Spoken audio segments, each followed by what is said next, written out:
I always wanted to be a soldier.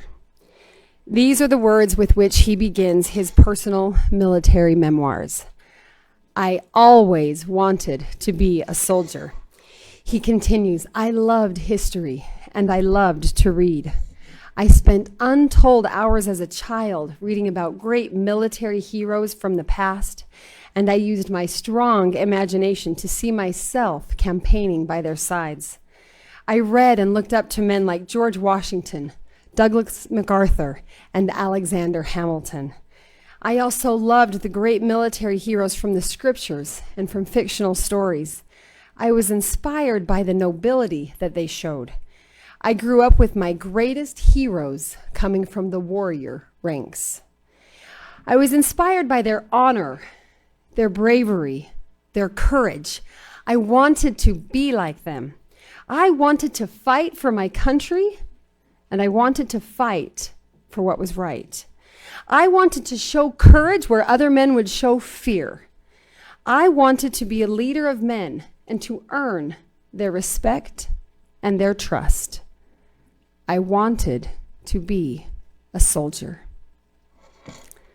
Almost 17 years ago, in June of 2003, my husband's childhood dreams came true. 3 days after Brent and I had become engaged to be married, we walked hand in hand into the Draper headquarters building of the Utah National Guard, where Brent took the oath of enlistment and became a proud American soldier. 15 years later, we had seen 4 deployments to the Middle East. He had been elected to public office 3 times, and we had brought 7 beautiful, healthy children into our family. And then in November of 2018, on a Saturday morning, I found myself once again walking into the headquarters building of the Utah National Guard. Only this time, instead of holding my sweetheart's hand, I was being escorted by the state chaplain. He led me into a conference room and sat me down, where I was then informed that my husband, Major Brent Russell Taylor, had been killed in action while serving outside of Kabul, Afghanistan. It seemed only fitting that Brent, who in death now has become something so much greater than any one of our own individual lives, was brought home to American soil in a flag-draped casket on Election Day. Brent may have died on Afghan soil, but he died for the success and freedom and democracy of both of our countries and the world. He'd always wanted to be a soldier. He'd wanted to fight for our country and fight for what was right. He'd wanted to show courage where other men would show fear. He'd wanted to be a leader of men and to earn their trust and respect. And he got exactly what he wanted. Now, please don't misunderstand. I am not suggesting that he gave his life on purpose, but I am declaring that he absolutely lived his life with purpose.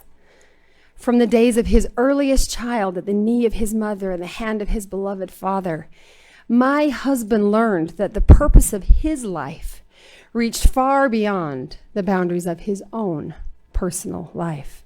He learned to revere the Lord and to serve his fellow men.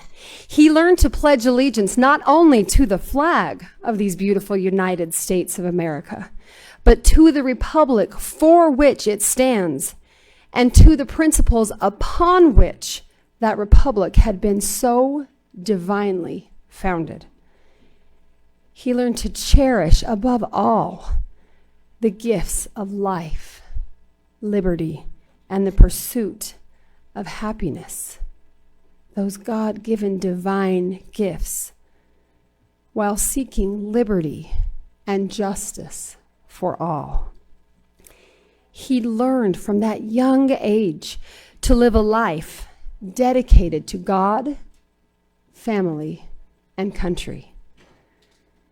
And perhaps most importantly, my husband had learned that some things really are worth dying for. Long before my husband and I ever knew and loved each other, we both knew we loved America. And that shared commitment to God, family, and country is what continues to bind us even after his death. In the days and weeks and months that have passed since my husband joined the ranks of the hundreds of thousands of those who have laid down their lives for my freedom and for yours, and for the millions who have ever put on the uniform of the United States military and been willing, though not called upon, to die for you and for me, I have become convinced that we best honor those who have been willing to give their lives for us by making something of honor out of the lives they have given to us.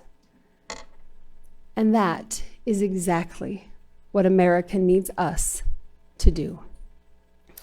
That is what the great state of Utah needs us to do. That is what the members of our various neighborhoods and communities and schools and congregations needs every one of us to do. And that is exactly what our world needs us to do. And they need us to do it now. Much has been said of the Americans who lived through the honors and the horrors of World War II. They have long been heralded as the greatest generation of Americans, and rightly so.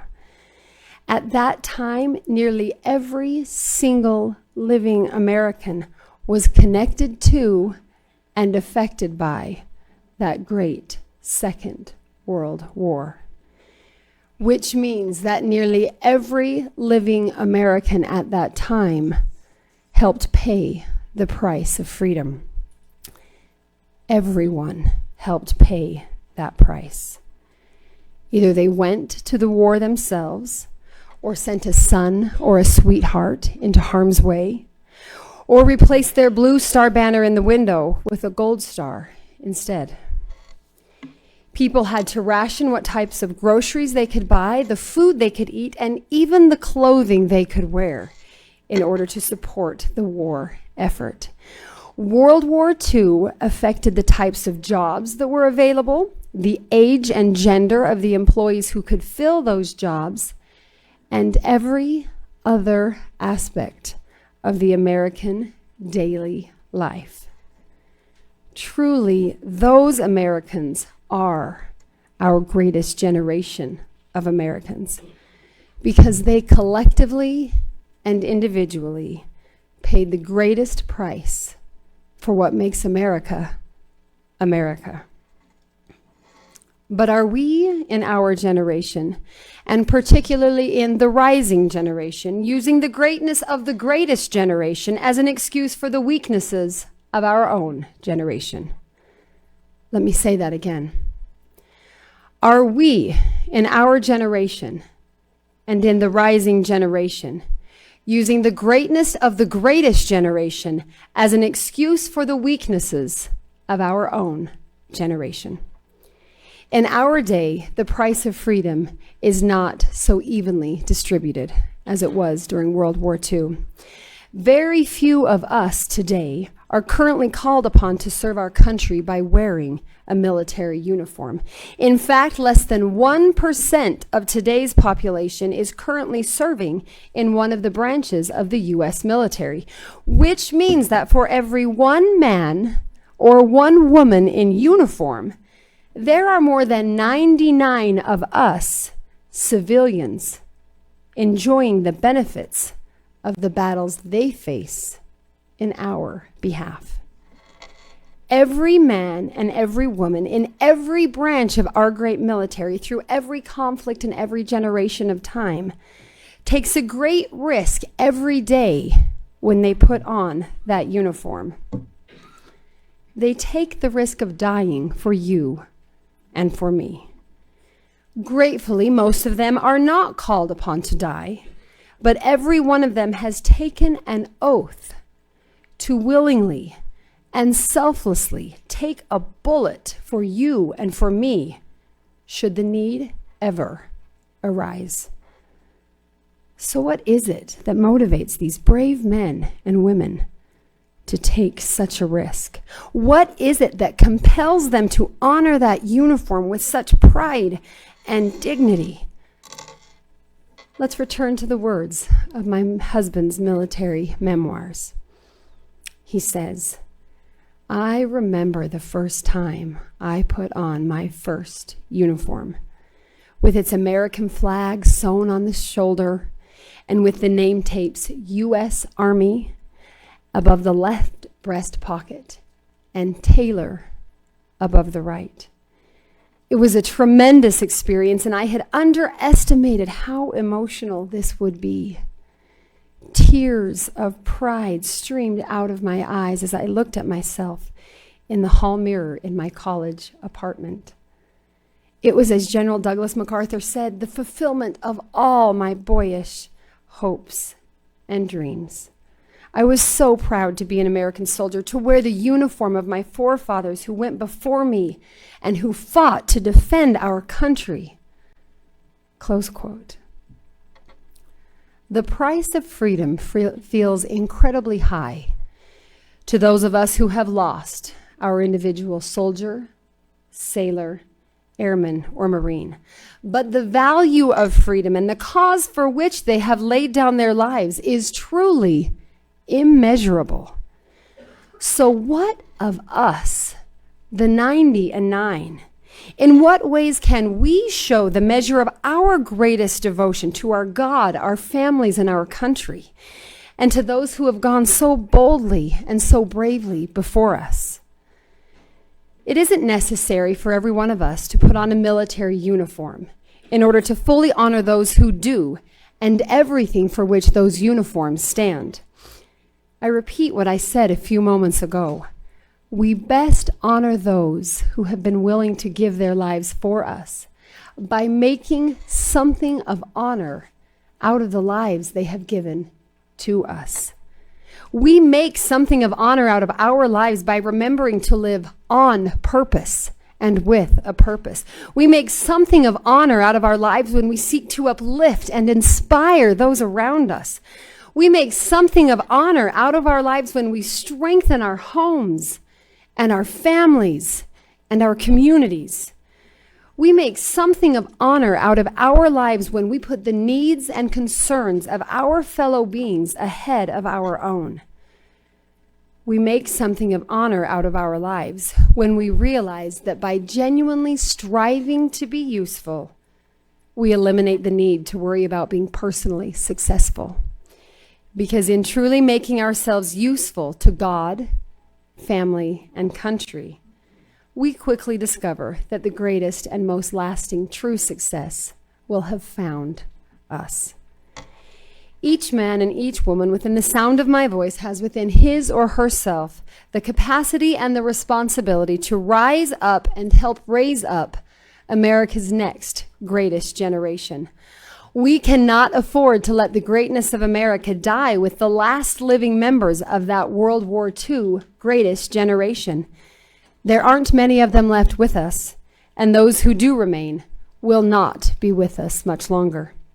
The time has come for us to stand up.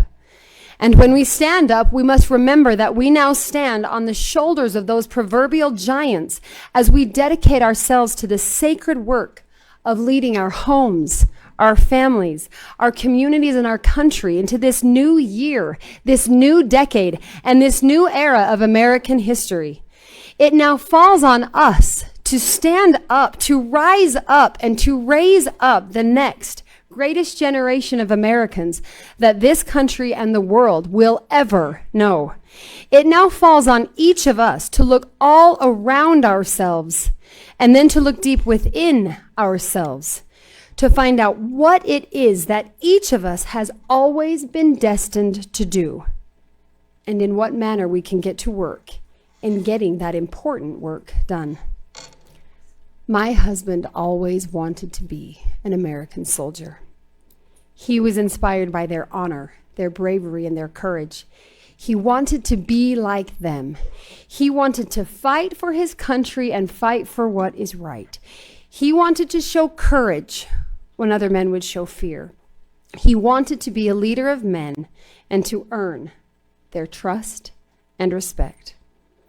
With or without a military uniform, my husband always wanted to be a true and honorable patriot. With or without a military uniform, my husband always wanted to serve his country and his fellow men. With or without a military uniform, my husband always wanted to stand up in defense of what was right. And with or without a military uniform, my husband wanted to live with courage and faith and respect. In short, with or without a military uniform, my husband wanted to live his life and to give his life in service to his God, his family, and his country. And with or without a military uniform, our God, our families, and our country needs each one of us to do the exact same thing. May God bless us all to have the courage to do so. And may God forever bless these beautiful United States of America. Thank you.